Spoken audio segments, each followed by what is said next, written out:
So will you welcome John Lenahan? I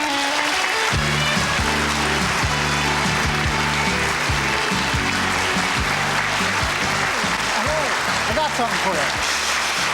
I got something for you. Real quick here. This is brand new. I wanted to try it out. Now, this is called rope through body. Brand new trick. Ready? Not very impressive, really. Well, I liked it. It actually looked amazing. Hey, that's pretty good. Hello. It's nice to see you. Wow. I actually thought the rope was for strangling me, so it's quite a relief to know that it's just a through-the-body trick. No, I'm behaving myself here. I'm excited. Are you I'm on the excited? Gloria Hunniford So am I. show. Listen, how did you get into the whole magic business in the first place? Well, I started as a juggler, actually. I now work summer. When I was about 18 or so, I learned how to juggle, and I got a job in a theme park as a juggler there, and I was really bad. I got fired. Well, I didn't get fired. I got demoted. They didn't let me juggle anymore, but they let me walk around in this 7-foot bunny rabbit costume, which is like a dangerous occupation because you can only see through the eyes up here and the mouth here. So you spend your days like running into kids, you know, and I got fired from that, though. The reason I got fired from that is that I was so bitter about being fired as a juggler that I was this 7-foot bunny rabbit with an attitude problem, you know. But the great thing, though, was that, well, it wasn't great, but, well, I guess it was a bit. The girl that took my place in the bunny rabbit costume, she fainted and fell on a kid and broke his arm. So you were thinking, glad it wasn't me. Exactly. But it must have been great for the kid in school, you know, next year. Like, you know, how did you break your arm? Well, this 7-foot bunny rabbit fell on me. Just like that? Yes. But what was it originally that brought you across here from the States? Street performing, really. I learned how to be a street performer because before that I was working in hotels doing card tricks. And then one day I saw a performer on the street do it, and I thought, I can do that. And it was my big chance to travel the world. So I hopped on a plane, and I was going to travel around for a year. And it's just a great way to, you can actually make a living and travel at the same time. It was really nice. You must have liked it a lot, because you've been here, what, 5 years? I love it here. It's a great country. It just needs a roof. Oh, I don't know. It was pretty good earlier on this year. Oh, come on. One good summer and you're getting cocky over here. Do you still do a lot of street performing? Oh, no. No, giving it up.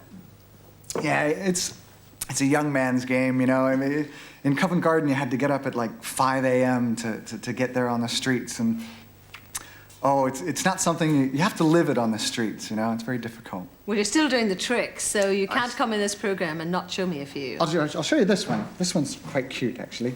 This isn't much of a trick as it is a gambling demonstration, because gamblers cheat. I was appalled when I heard it, but they say it's true. And one of the ways they cheat is they mark cards. Now, I always thought cards had marks on them, you know, you need special glasses, but it's not the case. Gamblers mark cards during a game. It's called crimping.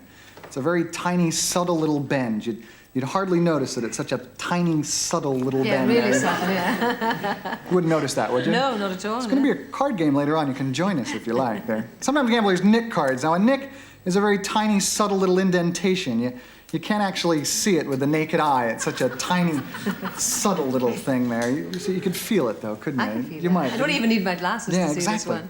Sometimes gamblers tear holes in the centers of cards. Now, I shouldn't do that with a jack, really. I don't give advice, but I'm going to break the rule.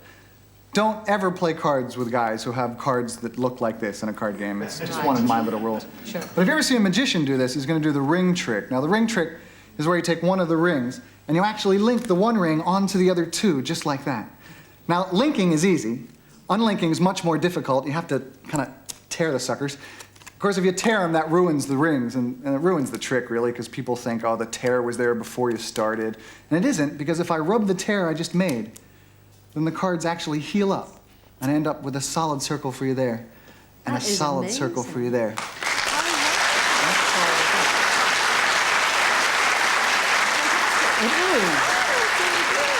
I'm excited now. If you put them under your pillow tonight, when you wake up tomorrow morning, magically there'll be cards with holes in the centers under your pillow there. Will I make any money through it then? Well, if I could make you money, I'd make me money first. And, okay, play it John, out. thank you ever so much. You're a lot of fun. Pleasure. And it's lovely to talk to you, and good luck with your act. John Lenahan.